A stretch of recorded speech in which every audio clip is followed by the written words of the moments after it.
After many years of wait, Indonesia is finally launching Southeast Asia's first high-speed railway, a construction that will cut travel time between Jakarta, the capital, and another major city named Bandung from the current 3 hours to about 40 minutes. President Joko Widodo launched the service, which connects the two cities which are a top economic hub. Mr. Widodo has prioritized projects like this one to ease the country's severe traffic jams.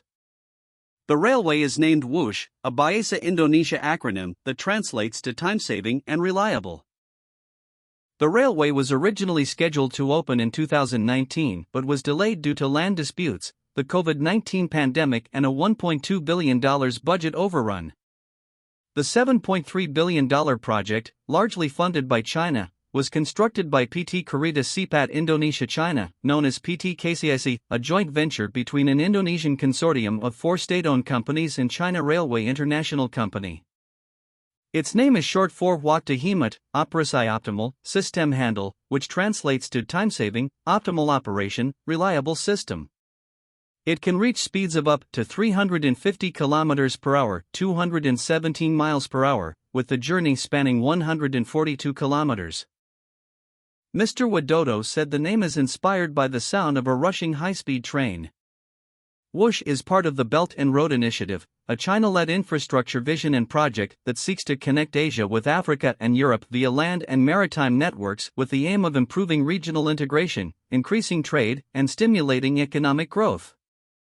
Another advantage for Indonesia is the fact that China Railway has agreed to transfer its technology to Indonesia so that in the future the country's high-speed trains can be made domestically. Indonesian officials say the high-speed railway is expected to improve economic productivity. They also tout the fact that the trains are powered by electricity, which will help reduce the country's carbon footprint. The bullet train's speed will mainly appeal to business travelers and tourists, according to British strategic advisory firm Global Counsel. Bandung, the city connected by the train, is the capital of West Java province and is often called Indonesia's answer to California's Silicon Valley. The trains have been modified for Indonesia's tropical climate and are equipped with a safety system that can respond to earthquakes, floods, and other emergency conditions. The 209-meter, 685-foot train has a capacity of 601 passengers. The project is part of a planned 750-kilometer, 466-mile, high-speed train line that would cut across 4 provinces on Indonesia's main island of Java and end in the country's second-largest city, Surabaya. It is planning Phase 2 of the high-speed train service by stretching the line to Surabaya in East Java, some 700 kilometers eastward from Jakarta.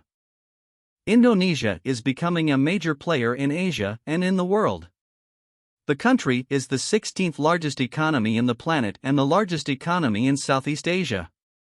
The size of its nominal GDP is estimated at $1.39 trillion, and its GDP per capita stands at $15,855 with the purchasing power parity methods for 2023 according to the IMF.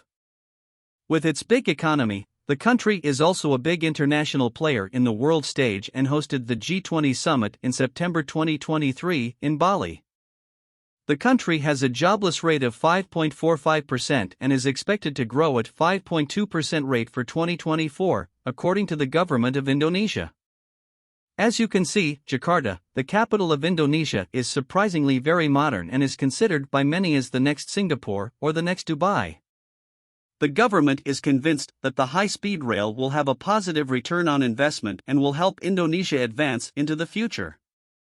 To develop itself, the government of Indonesia never hid that fact that the country has been actively seeking investments from China, its largest trade partner. Thanks for watching. Please don't forget to like and to subscribe.